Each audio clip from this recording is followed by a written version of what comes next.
Kelley Quan. This tutorial is for my Eye Series 1 Vegan Beauty Brush Collection. We're going to start with brush number E1. It's built to be multi-purpose, so feel free to use it between both cream, powder, and gel. The great thing about this brush is that there's almost two levels to it. Some part of it is much more solid. The white ends are very, very feathery. What makes that really dynamic is that when you put product on the face, it doesn't deposit a lot of product in one spot. It does a great job of blending also. I really love this brush for any part of the face. So we're going to do a little powder now to follow up on the cream concealer that I put on Ava. The beautiful thing about this brush with the powder is that the bi-level allows you to pick up a lot of product without making it heavy on the skin. So I can be really light-handed and just use the tips of the brush to deposit the powder, and you'll see that it'll take away some of the sheen that I want to eliminate, but it still looks like skin. It still has a very dewy, lively look to it, which is something I always strive to get. Now I'd like to follow up using a cream or gel liner. Brush E2, you'll notice it's a sharp angled thin brush. So first of all, you load up your brush, pat it on one side, then the other, so that you can really see the product is got a nice deposit on the brush. Follow the lash line. Unless you are planning to do a cat eye or a winged eye. And I like to work from the outside of the eye towards the inside. It gives me more control as to where the placement of the liner is.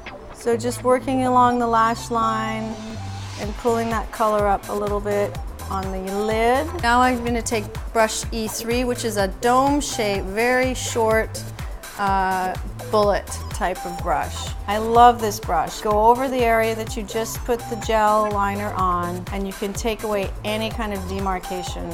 If you feel like you want to go over this a few times, you can. That's the beautiful thing about using a cream or a gel liner. Personally, I prefer gel liners because once they're dry, they don't run and they don't move. So I think that's a good start right now. Okay, so now we're ready to do some color over the liner. Once again, I'm using brush number 3. I like this brush because it's small, it's nimble, it's easy to get into tight spaces, to add the color. You'll see that I'm going right over some of the area where I put my liner, and that will help to keep it in place and stop it from moving around over the course of the day. Now I've got my base there. I'm going to go over it with my brush E4. This brush is fantastic. Like E1, it has the double layer of filament. The tips are very light and feathery, and the base is a little bit more solid. It just helps to deposit the product a little bit lighter and still give you a little bit more control. I love it because you can blend really, really well and still leave a healthy amount of product on the eye. So now that I have the top of the lid nice and I've defined it really the way I want it to be, I actually want to take it and do a little bit of work underneath in the same sequence. So I'm using my brush number 2 liner, making sure I have enough product on there. I will just gently line her eye. I just want to extend her under eye a little bit. I don't want it to be a really heavy line, so I'm going as thin as I can, which is a beautiful thing about this brush because it allows you to do that. You can either have a really heavy line or you can do a very, very, very fine line. And like the upper lid, I'm following it with a little tiny blend with the bullet brush, just to soften that line up a little bit. And now I'm just going to set with my blending brush, picking up a little bit of color. I like to tap off the ends a little bit so that you don't have too much product on the actual brush. It's just what you need. And I'm just laying it lightly over the liner to set it. You can also use the E2 brush as an eyebrow shaper. You just work the product in around the eyebrow, and if you need to extend the eyebrow, you can do that because of the nice sharp edge.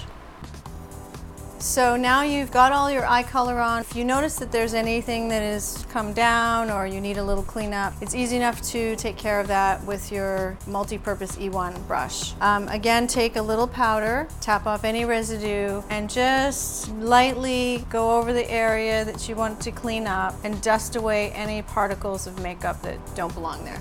So the makeup look is done. I'm just going to add a healthy coat of mascara to make the eyelashes pop. and we'll be done.